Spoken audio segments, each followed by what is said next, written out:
అవసరమైతే ఇంకోటి కూడా చెప్పాను, ఎన్ని క్యాంపులు అవసరమైతే అన్ని క్యాంపులు పెట్టండి.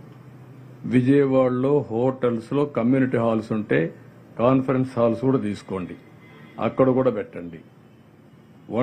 ఏదైతే వరద ప్రాంతంలో ఉండే ప్లేసెసే కాకుండా జిల్లాలో ఉండే అన్ని ప్లేసులు తీసుకోండి, బస్సులు పెట్టండి, అందరినీ పంపించండి. చాలా మంది ఆ బురదలో ఉండి ఉండి ఉండి ఆలోచించి మానసికంగా ఒక ఆవేదనలో ఉండే పరిస్థితి వస్తున్నారు, చిన్నపిల్లలు కూడా.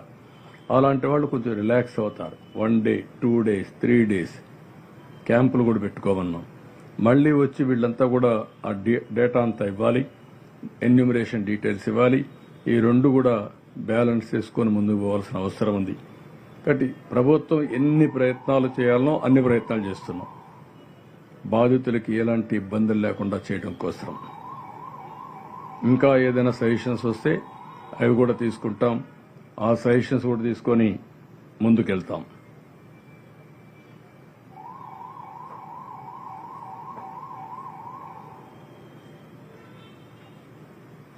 ఇప్పుడు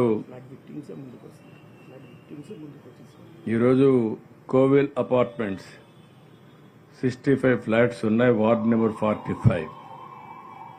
ఆ president secretary Shri Kovel flat owners and tenants association ముందుకొచ్చి 2,21,116 రూపాయలు సీఎం రిలీఫ్ ఫండ్కి ఇచ్చారు. బాధితులు కూడా ముందుకు సహాయం చేసే పరిస్థితికి వచ్చారు.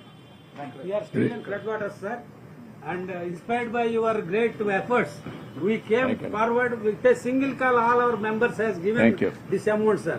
Within 1 hour, this amount came because of your efforts. And they have seen, after seeing you in the TVs, they were all inspired. And within 1 hour, we collected this amount. And we thought of sharing, even though we are in difficulties. We are in floodwaters, sir. Our apartment still floodwaters. Still our people thought it is better we share something for the community. Because it is only your inspiration, sir. Thank you, sir. Thank you very much, sir. మనం first రోజు వెళ్ళాం. Very happy. First రోజు వెళ్ళాం కదా, ఇప్పుడు కూడా నడుచుకుంటూ వచ్చి వాటర్ నడుచుకుంటూ వచ్చి. Thank you, very nice of అండి. Very nice sir, inspiration sir. వారు కూడా ఇక్కడ తీసుకొద్దామని రండి అన్నారు. చాలా సంతోషం. Thank you. ఇంకేమైనా మీకు డౌట్స్ ఉంటే చెప్పండి.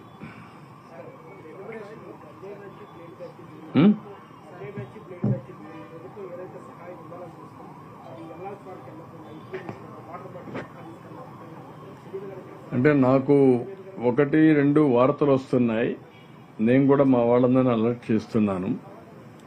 మీకు కాంక్రీట్ ఇన్ఫర్మేషన్ ఉంటే పలాంది ఇక్కడ జరిగిందంటే డెఫినెట్గా ఫర్మ్గా తాట తీస్తాం, వాళ్ళని ఏ విధంగా ట్రీట్ చేయాలో ఆ విధంగా ట్రీట్ చేస్తాం.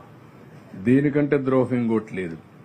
ఎవరైనా సరే అలాంటి బ్యాచ్ ఉంటే మాత్రం జాగ్రత్తగా ఉండండి, కబద్దారి హెచ్చరిస్తున్నా. ఇది నాకు ఒక అనుమానం కూడా ఉంది, ఇలాంటి ఏమైనా వైఎస్ఆర్ కాంగ్రెస్ కూడా పంపిస్తున్నారా, కావాలని డిస్టర్బ్ చేయడానికి చూస్తున్నారా, ఈ కుట్రలు ఏమన్నా భాగాలున్నాయా తెలియదు నాకు. నేను ఆధారం లేకుండా ఇది పెట్టను. ఈరోజు మనం చూస్తున్నాం, మొన్న వచ్చిన బోట్లు పవర్ఫుల్ బోట్స్, అవి మామూలుగా వుడన్ బోట్స్ కాదు, అవి ఐరన్ బోట్స్. ఏ విధంగా వచ్చాయి, ఆ విధంగా వచ్చిన బోట్లు కరెక్ట్గా ఇన్ బిట్వీన్ ఆ వెయిట్స్ ఏవైతే ఉన్నాయో 2 గేట్ల మధ్యలో వచ్చినట్టు దాన్ని కొట్టాయి. అది కొట్టింది కాబట్టి అక్కడ కుంగిపోయింది, ఆ పవర్ఫుల్ కాలం కుంగిపోయింది.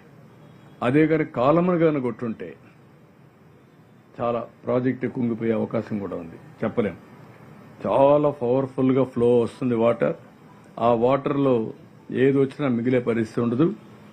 అలాంటిది బోట్లు వచ్చి కొట్టడంతో నేను చూశాను క్లియర్గా ఆ సపోర్టింగ్ కాలం ఏదైతే తీసుకొస్తారో అది ఇరిగిపోయింది. దాన్నే ఇప్పుడు తీసాను, కౌంటర్ వెయిట్ మొత్తం ఇరిగిపోయే పరిస్థితికి వచ్చింది.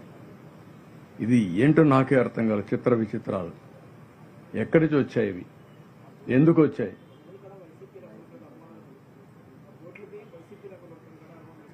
అనుమానం వచ్చింది. ఆ బోట్ ఓనరు వాళ్ళ ఫోటోలు కూడా ఉన్నాయి, అవి కూడా ఉన్నాయి.